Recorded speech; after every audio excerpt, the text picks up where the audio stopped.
मान्यवर, अभी अभी सुबह दूसरे सदन में वन नेशन वन इलेक्शन का बिल पेश हो रहा था। सारी कांग्रेस पार्टी और इनके साथी दल लोकसभा को, विधानसभा और लोकसभा का कार्यकाल बदलने का अधिकार नहीं। मैं सुन रहा था, है नहीं है तो जब बिल आएगा तब चर्चा करेंगे।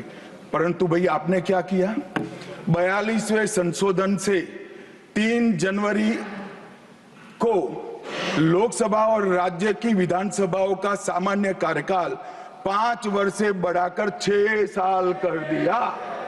क्यों किया? कि अभी चुनाव होगा तो हम हार जाएंगे, इसलिए लोकसभा को ही लंबा कर दो। इतनी निर्लज्जता के साथ विश्व में कोई संविधान संशोधन नहीं हुआ होगा। मान्यवर, दूसरा, कुछ कानून पारित करने थे। सदस्य उस वक्त ज्यादा विरोध तो कर नहीं सकते थे, मगर विरोध करने का नया तरीका कुछ कांग्रेस में, जिसमें हिम्मत थोड़ी बची कुची थी, इन्होंने कहा एब्सेंट रहने लगे तो क्वारम नहीं होता था। तो फरवरी 1 को संविधान संशोधन किया कि संसद और राज्यसभा में क्वारम की आवश्यकता नहीं है। वाह, 5 लोग भी है तो चला लो भाई। इसके बाद राष्ट्रपति शासन की अवधि, खड़गे साहब किया है तो सुनना पड़ेगा, हिम्मत के साथ सुनना पड़ेगा। मान्यवर,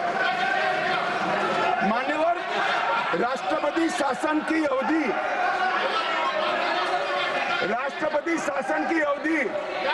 6 महीने तक बढ़ा दी। मान्यवर, ये 4 संशोधन, मैं समझ रहा हूं क्यों गुस्सा आ रहा है, मान्यवर। Sir, he is not yielding. Honorable Home Minister is not yielding. Are you yielding, sir? मान्यवर, मैं आपको एड्रेस करूंगा।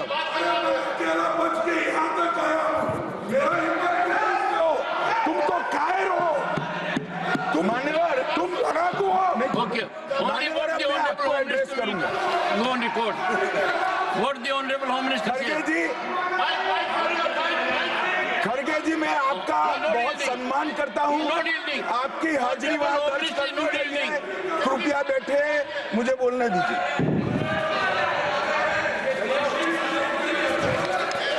मान्यवर, ये चारों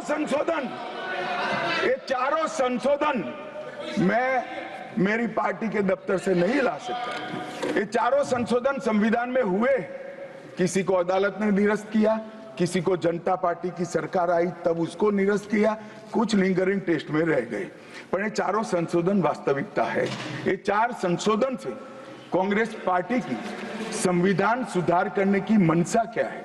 एक में हम पर केस न हो, दूसरे में हम चुनाव हारने वाले तो समय बढ़ा देना, तीसरे में मेरे पर जांच नहीं हो सकती, और चौथे में नागरिकों के संविधान प्रदत्त अधिकारों को समाप्त करना। ये उद्देश्य बताते हैं।